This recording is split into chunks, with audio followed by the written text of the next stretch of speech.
Welcome back to part 2. We've just had an overview of what the NIST framework is. We saw how the framework breaks down risk, which is a very abstract term, into concrete things that are manageable and actionable.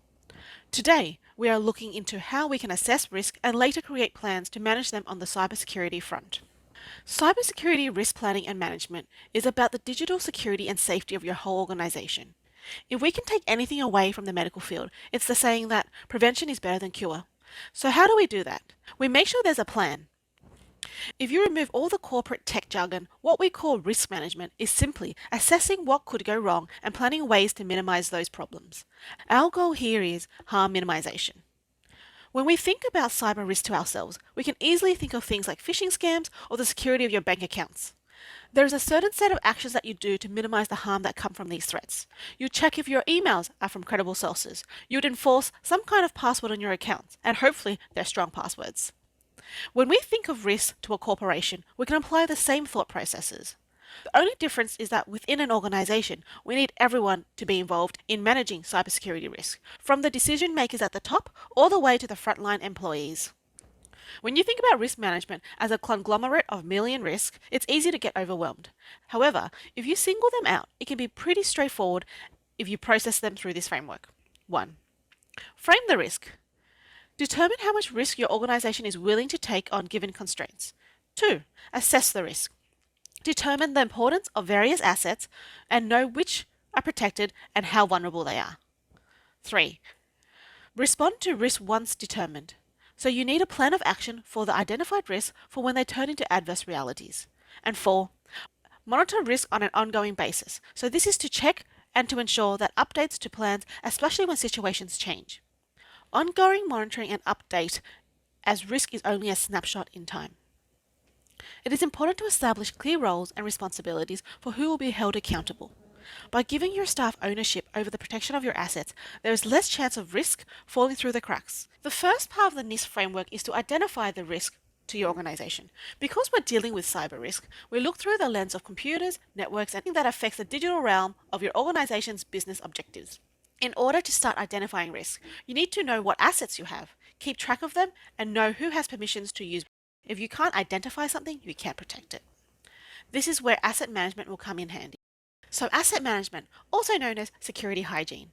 The goal of asset management is to design a way to manage the lifecycle and inventory of all tech assets that provide value to the organization. Some side benefits of undergoing this activity include lowering cost and risk, improving productivity, maximizing the value of assets, and increasing knowledge of who in the organization needs what kind of assets. The first step in managing the security hygiene for your organization is to do a stock take of all the assets that it owns. This includes the IT assets like servers, networks, and databases. It also includes the OT, which stands for operational technology assets, which are tech that you use for your office. For example, things like thermostats, garage doors, and swipe cards. Each of these assets might require some action to bring it up to speed with the latest security standard. Examples might be patch software as soon as updates are issued, update antivirus protection, secure all assets through role-based access control, so the idea of least privilege, which essentially is authorization, and turning on multi-factor authentication. The framework suggests for organizations to identify physical device assets and software assets. We will then prioritize them in order of importance. Once this is all finished, we will assign staff members with roles and responsibilities for keeping the assets secure. Let's go through each of these in a bit more depth. So hardware. How do you manage your hardware assets? Taking in inventory of all the hardware in your organization is sometimes difficult because of the sheer size of the organization. People assigned with this task often don't know where to start. So where do we start? We can start by getting the team to list out all the systems they use. The categories that might be helpful to look into are end user devices like laptops and phones, servers, virtual servers or physical servers, and things like cloud platforms such as software as a service, platform as a service, or infrastructure as a service. A simple way you can keep track of these assets is by creating a ticketing system. Just include the necessary data to identify, such as network address, hardware address, machine name, data asset owner, department, personnel approval. Update this inventory whenever it's being reassigned or decommissioned. By taking the inventory of the physical devices, you can have a clear view of who has authorized access. Therefore, you can notice any unauthorized access events. NIST advises a minimum approach of tracking all devices with an IP address. Some of these include laptops, mobile devices, printers, and databases. IoT devices also have potential to be an entry point into a network system, for example, Alexa and other Wi-Fi connector appliances. As we work to secure our network, we'll also need to actively track all our software to ensure that only authorized applications are installed and executed. It is also essential that we find and manage any unauthorized content that might be present. To achieve this, we need regular updates, reviews, and testing. It is also important to note that any software deployed to the data repository should be supported by the vendor. If it is not, it should be tagged as unsupported and added to a deprecation list. Additionally, running vulnerability scans can provide us with visibility into software that is installed. This allows us to identify potential security risks and address them proactively. By prioritizing these efforts, we can create a more secure and reliable software. Prioritization. Having some kind of formal access control is valuable in managing organizational assets. One way to determine staff access levels is through a class system of rankings that assigns priority levels and importance rankings to different assets. It is important for each organization to develop their own criteria for asset importance, since there is no one-size-fits-all template.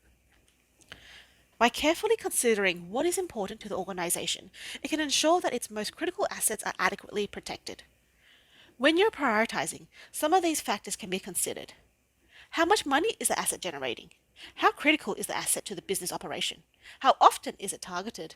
How expensive is it to replace? How expensive is it to protect? And what is the damage if it is compromised? So, who is responsible for keeping our organization cyber secure? The short answer, everyone.